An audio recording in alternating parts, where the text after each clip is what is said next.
السلام علیکم ورحمۃ اللہ وبرکاتہ۔ موضوع سامعین، ہم نے رمضان کی سیریز شروع کی ہے۔ اس رمضان کے پہلے سیریز میں ہم لوگ دیکھیں گے کہ رمضان کا روزہ ہم رکھتے ہیں تو اس روزے کی فضیلت کیا ہے۔ اللہ تبارک و تعالی نے اور اللہ کے نبی جناب محمد رسول اللہ صلی اللہ علیہ وسلم نے ماہ رمضان کا روزہ رکھنے کی کیا فضیلت، کیا اہمیت بتائی ہے، اس کے کیا امپورٹنس ہے۔ اللہ تبارک و تعالی نے قرآن مجید کے اندر روزہ فرض کرنے کی وجہ بتایا، یا ایھا الذین آمنوا کتب علیکم الصیام کما کتب علی الذین من قبلکم لعلکم تتقون، کہ اللہ کے بندو تمہارے اوپر روزہ فرض کیا گیا ہے، اے مومنو تمہارے اوپر روزہ فرض کیا گیا ہے۔ اور اللہ تبارک و تعالی نے مثال دیا کہ یہ روزہ جو ہے صرف آپ کے اوپر فرض نہیں ہے، بلکہ اس سے پہلے جو امتیں گزر چکی ہیں ان کے اوپر بھی روزہ فرض تھا۔ اللہ نے فرمایا کما کتب علی الذین من قبلکم، جس طریقے سے تم سے پہلے لوگوں کے اوپر روزہ فرض کیا گیا تھا۔ مقصد کیا ہے روزہ کا؟ اللہ تبارک و تعالیٰ نے مقصد بتایا کہ بھوکا رکھنے کا، پیاسا رکھنے کا مقصد نہیں ہے، بلکہ مقصد کیا ہے؟ لعلکم تتقون، تاکہ تم اللہ تبارک و تعالیٰ سے ڈرنے والے ہو جاؤ، اللہ تبارک و تعالیٰ سے خوف کھانے والے ہو جاؤ۔ سوال پیدا ہوتا ہے کہ ایک آدمی روزہ رکھ کر کے اللہ تبارک و تعالیٰ سے ڈرنے والا کیسے بنے گا؟ اس کے اندر اللہ تبارک و تعالیٰ کا خوف کیسے آئے گا؟ تو اس کی ایک چھوٹی سی مثال ہے کہ ایک آدمی اگر اپنے کمرے میں بند ہو اور اگر وہ چاہے تو چپکے سے پانی پی سکتا ہے، یا اگر ایک آدمی وضو کر رہا ہے، منہ کے اندر پانی ہے، اگر چاہے تو وہ پانی پی سکتا ہے، یا اگر آدمی کہیں ایسی جگہ پر ہو جہاں کوئی نہیں دیکھ رہا ہے تو وہاں پر آدمی چپ چھپ کے پانی پی سکتا ہے، لیکن اس کے باوجود وہ آدمی پانی نہیں پیتا ہے۔ یا اگر آدمی چاہے تو اپنے کمرے کو بند کر کے اس میں کھانا کھا سکتا ہے، لیکن اس کے باوجود وہ آدمی کھانا کیوں نہیں کھا رہا ہے؟ کیوں نہیں کھا رہا ہے؟ اس کی وجہ یہ ہے کہ اس کے اندر یہ خوف رہتا ہے، یہ ڈر رہتا ہے کہ اگر میں نے کھانا کھا لیا، میں نے پانی پی لیا تو میرا روزہ ٹوٹ جائے گا۔ اور یہ اللہ تبارک و تعالیٰ بخود ہی جانتا ہے کہ میں کھانا کھا رہا ہوں اور میں پانی پی رہا ہوں۔ اس گویا کہ ایک انسان کے اندر یہ اللہ تبارک و تعالیٰ کا خوف آ جاتا ہے، اللہ تبارک و تعالیٰ کا ڈر آ جاتا ہے کہ اللہ تبارک و تعالیٰ دیکھ رہا ہے، اللہ تبارک و تعالیٰ ہمارے ہر عمل سے باخبر ہے۔ تو گویا کہ رمضان کا جو پہلا مقصد ہے کہ رمضان ہمیں تقویٰ سکھانے کے لیے آیا ہے، اللہ تبارک و تعالیٰ کا خوف سکھانے کے لیے آیا ہے، اور اللہ تبارک و تعالیٰ کے حوالے سے ہمیں تعلیم دینے کے لیے آیا ہے۔ رمضان کا روزہ اسلام کے جہاں بنیادی 5 ارکان ہیں، ان بنیادی ارکان میں سے ایک جو اہم رکن ہے وہ کیا ہے؟ روزہ ہے۔ اللہ کے نبی جناب محمد رسول اللہ صلی اللہ علیہ وسلم نے بیان فرمایا، بنی الاسلام علی 5، اسلام کی بنیاد 5 چیزوں پر قائم ہے۔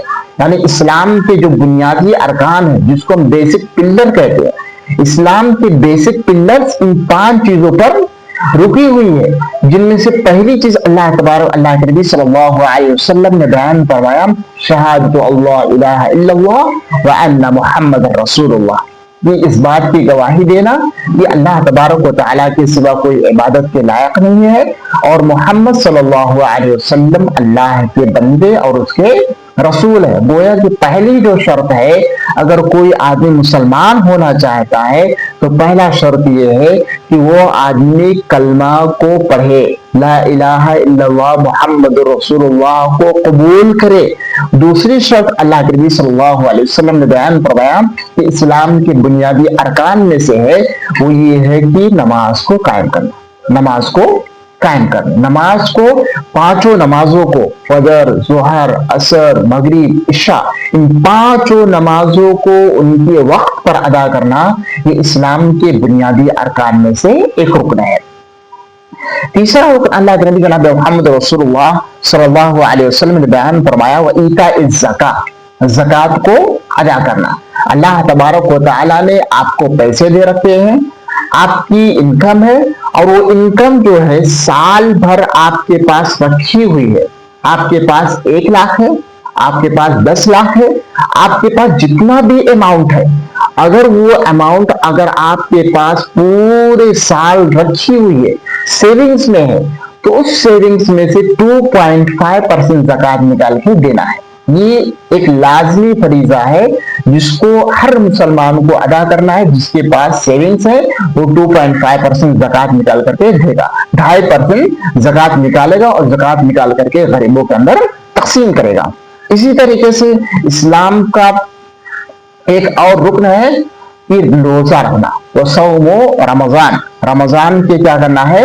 روزے رکھنا۔ اسلام کے چوتھی رکن ہے کہ ایک مسلمان کو اگر ماہ رمضان کا مہینہ نصیب ہو جاتا ہے، اگر اللہ تبارک و تعالیٰ اس شخص کو رمضان کا مہینہ دے دیتے ہیں، تو اس شخص کے اوپر ماہ رمضان کا روزہ رکھنا فرض ہے، الا یہ کہ اس شخص کے اوپر کوئی عذر ہو، اس شخص کے پاس کوئی عذر ہے، کوئی حرج نہیں۔ جیسے مثال کے طور پر وہ آدمی بیمار ہے، یا کوئی عورت ہے کسی صورت میں وہ گزر رہی ہے، کسی بیماری سے ہے، یا بچے کو جنم دی ہے، یا اسی طریقے سے وہ پیریڈس میں، تو اس کے لیے کوئی حرج نہیں ہے۔ باقی دوسرے لوگ جو ہے ان کے اوپر رمضان کا روزہ رکھنا فرض ہے، اور یہ رکھنا لازمی اور واجبی ہے۔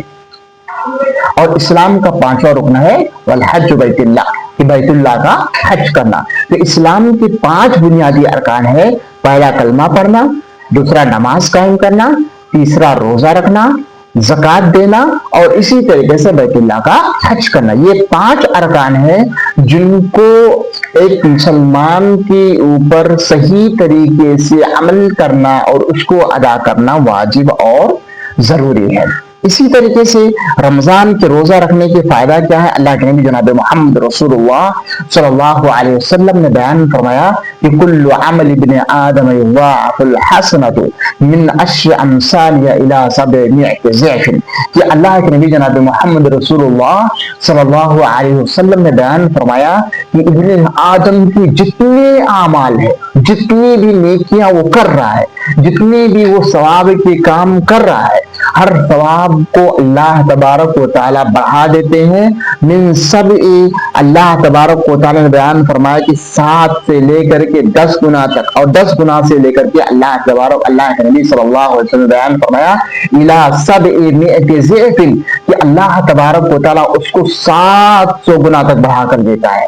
یعنی ایک عمل جو آدمی کرتا ہے اس کو اللہ تبارک و تعالیٰ 10 گنا بھی دے سکتا ہے، اور اللہ تبارک و تعالیٰ کو اگر وہ عمل پسند آ گیا تو 10 سے لے کر کے 700 گنا تک اللہ تبارک و تعالیٰ اس کا ثواب دیتے ہیں۔ کتنا بڑا فائدہ ہے کہ ایک آدمی اگر 1 روپیہ صدقہ کرے، اللہ تبارک و تعالیٰ کو اس کا وہ صدقہ پسند آ گیا تو اللہ تبارک و تعالیٰ اس کو 10 نیکی دے دیں گے، اور پسند آ گیا تو اللہ تبارک و تعالیٰ اس کو 70 نیکیاں دے دیں گے، اور پسند آ گیا تو اللہ تبارک و تعالیٰ اس کو 700 روپیہ ثواب دیں گے۔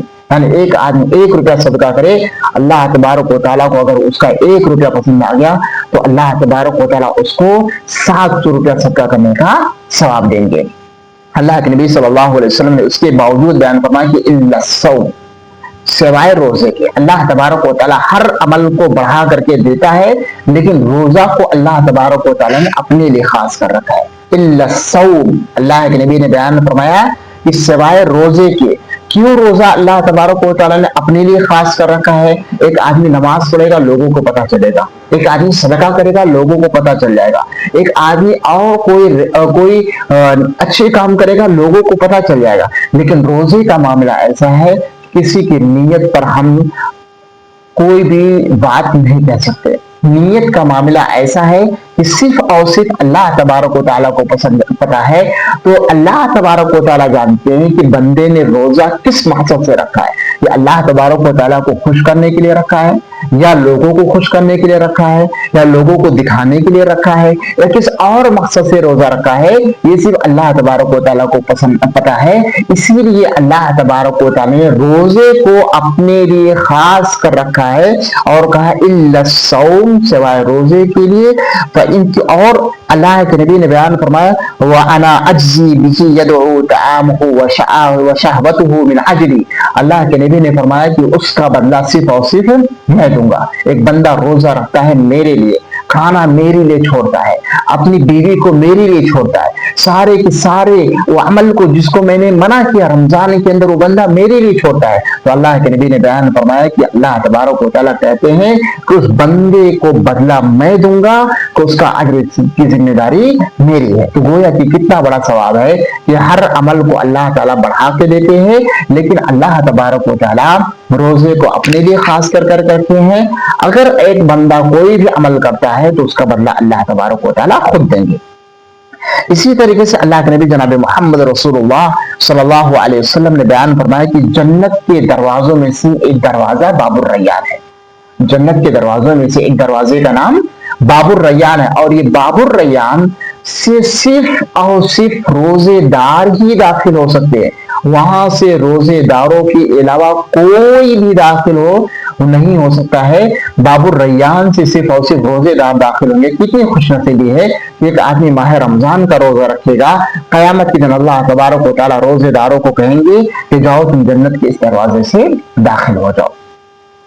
اور اسی طریقے سے اللہ کے نبی جناب محمد رسول اللہ صلی اللہ علیہ وسلم نے رمضان کے روزے کے حوالے سے بیان فرمایا کہ جب رمضان کا مہینہ آتا ہے تو اللہ تبارک و تعالیٰ سارے سرکش شیاطین کو جکڑ دیتے، جتنی بھی سرکش شیاطین ہوتے ہیں سب کو اللہ تبارک و تعالیٰ باندھ دیتے ہیں، تاکہ وہ سرکش شیاطین میرے بندوں کو گمراہ نہ کر سکے، میرے بندوں کو بھٹکا نہ سکے، میرے بندوں کو نیکی کے کاموں سے روک نہ سکے۔ اسی لیے اللہ تبارک و تعالیٰ سارے سرکش شیاطین کو جکڑ دیتے ہیں، تاکہ جتنے سرکش شیاطین ہیں وہ اللہ کے بندوں کے نیکی کے کاموں سے روک نہ سکے۔ اسی لیے آپ دیکھتے ہیں کہ بہت سارے لوگ جو عام دنوں کے اندر گناہوں کے کام میں ملوث رہتے ہیں، برائی کے کام میں ملوث رہتے ہیں، غلط کام کرتے رہتے ہیں، رمضان کا مہینہ آتا ہے کہ وہ سارے غلط کام چھوڑ دیتے ہیں، سارے گناہوں کے کام چھوڑ دیتے ہیں، ساری برائیوں کو چھوڑ کر کے مسجدوں کو پکڑ لیتے ہیں، قرآن کو پکڑ لیتے ہیں، اللہ تبارک و تعالیٰ کی عبادت میں لگ جاتے ہیں۔ یہ رمضان کی فضیلت ہے کہ اللہ تبارک و تعالیٰ اس ماہ رمضان کے اندر ہمیں نیکیاں بڑھا کر کے دیکھتے ہیں۔ اس رمضان کے مہینے کے اندر ہمارے لیے گویا کہ ایک آفر آیا ہوا ہے کہ ہم جتنا نیکیاں کمانا چاہیں، جتنا نیکیوں کو سمیٹنا چاہیں، جتنا نیکیوں کو اپنے دامن میں بھرنا چاہیں، اپنی نیکیوں کو بھر لے۔ اللہ تبارک و تعالیٰ ہمیں یہ موقع دے رہا ہے کہ اس ماہ رمضان کے اندر ہمیں کثرت سے عبادت کرنی چاہیے، کثرت سے اللہ تبارک و تعالیٰ کا ذکر کرنا چاہیے، کثرت سے قرآن کی تلاوت کرنی چاہیے، عبادتیں کثرت سے کرنی چاہیے، نوافل کو ادا کرنا چاہیے، فرض نماز کا اہتمام کرنا چاہیے، تراویح کا اہتمام کرنا چاہیے، اور ہر اچھے عمل کو کرنا چاہیے۔ اللہ تبارک و تعالیٰ ہمارے سارے عمل کو قبول فرمائے، آمین، تقبل رب العالمین۔ السلام علیکم ورحمۃ اللہ وبرکاتہ۔